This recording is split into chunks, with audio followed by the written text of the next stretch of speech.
Without a doubt, one of the most controversial topics of Michael Jackson's life is his relationship with children. The scandals and rumors surrounding allegations made against Jackson are the subject of seemingly endless speculation. As we told you before, Michael Jackson has no editorial control over the content of this program. What you see and hear is intended to be an unbiased presentation that allows you to draw your own conclusions. Some years ago, you yourself were about to embark on a tour, and allegations were made about you and children. What about 1993? What happened? What was Michael Jackson doing? Because they don't know me. They don't know me. All that was false. Complete innocent guy. I would never do it. I would slit my wrist if I would hurt a child. He would never hurt a child. Never. It's not in him. No way. He would never do anything inappropriate with a child. It's the furthest thing from his mind. When those allegations came, 93, I think it was devastated. I mean, talk about going for the jugular. At every opportunity, the media has dissected and manipulated these allegations to reach their own conclusions. I ask all of you to wait and hear the truth before you label or condemn me. I watched Michael after they accused him of that child molestation. But at first he was a little lonely and all, but he never stopped because he knew it wasn't the truth, and he never stopped loving children. No, that's what I admire about him. He keeps going. He's not going to give up, and he's going to still give to all of us. I just know it. And Bashirs will come and go, you know? Michael will live forever.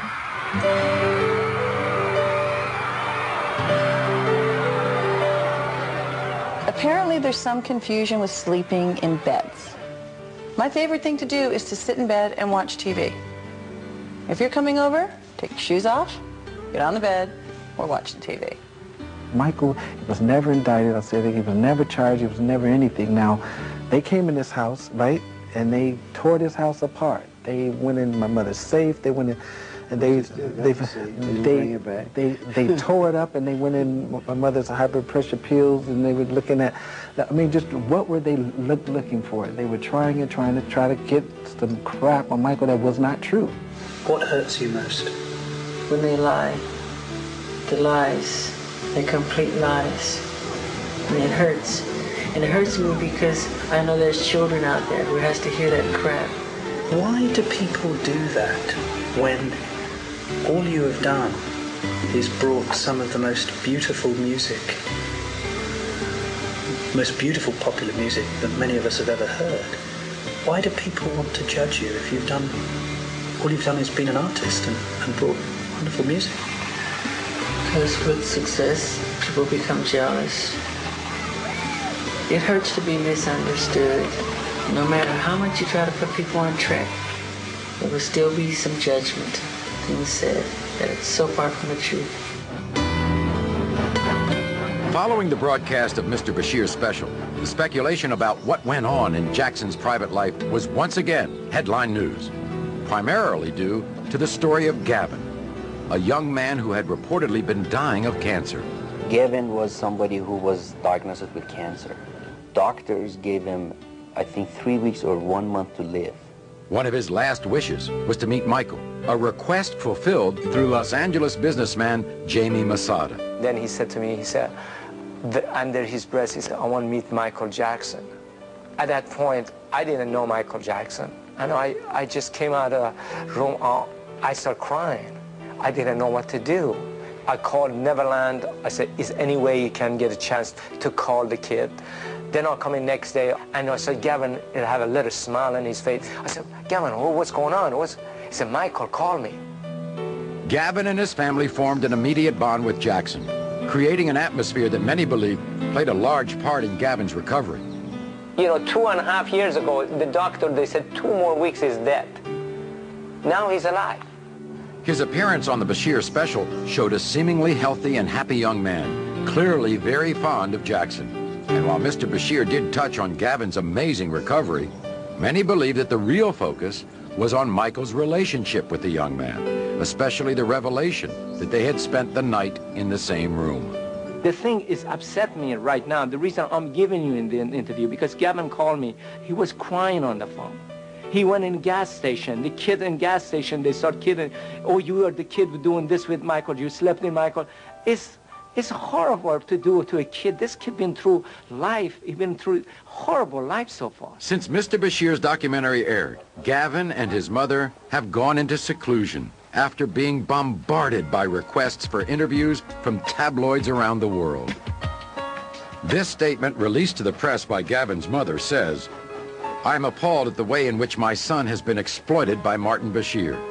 The relationship that Michael has with my 3 children is a beautiful, loving, father, sons, and daughter one. To my children and me, Michael is a part of our family. In addition, she is considering action against Mr. Bashir for including Gavin in his special without parental consent." You can only take the lies for so long. And I've reached my limit. And that's why I'm doing this. I'm not here to defend my boss. I'm here to tell the truth. I didn't really know how you behave with the people who come to the ranch and come to your home. I hadn't seen it. And you were the most generous person. But I looked around here yesterday, and some of the people really appreciated it. But others were greedy. Others couldn't help themselves. Do you sometimes despair of human nature? Yes. One of the topics repeatedly brought up in Martin Bashir's interviews is the same one that has been the subject of speculation by countless tabloids, talk shows, and comic monologues for over 20 years. Michael Jackson's changing appearance. Having surgery or changes or whatever, cosmetic surgery or anything like that. People have that sort of thing in this country all the time. All the time. People go on a weekly basis to have things changed. And most celebrities, most movie stars, you know. So why is it such an issue that you do that? But the fact that they said I had, like I'm overly obsessed with it, it's not true. That's not, the things they've said that I've done are not true. I haven't had my eyes done. I haven't had my cheekbones done. I haven't had my lips done. I haven't had my chin done. That's a lie. They just go too far. In the final interview 8 months later, Martin Bashir is still doggedly pursuing rumors of Michael's plastic surgery. I look fine. You look fine. I'm one of the stinky.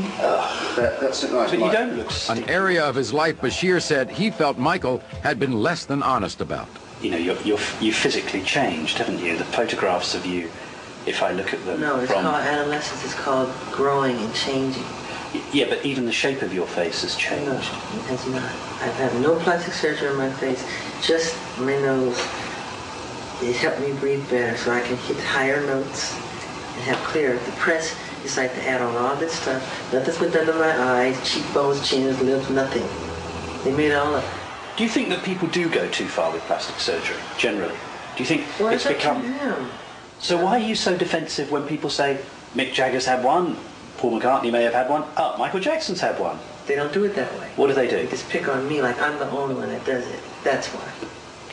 So if people said, well, actually, Michael's the same as everyone else, then it wouldn't upset you so much? It wouldn't upset me so much. You know, if you want to have a facelift, you have a facelift. Yeah, if it makes you happy.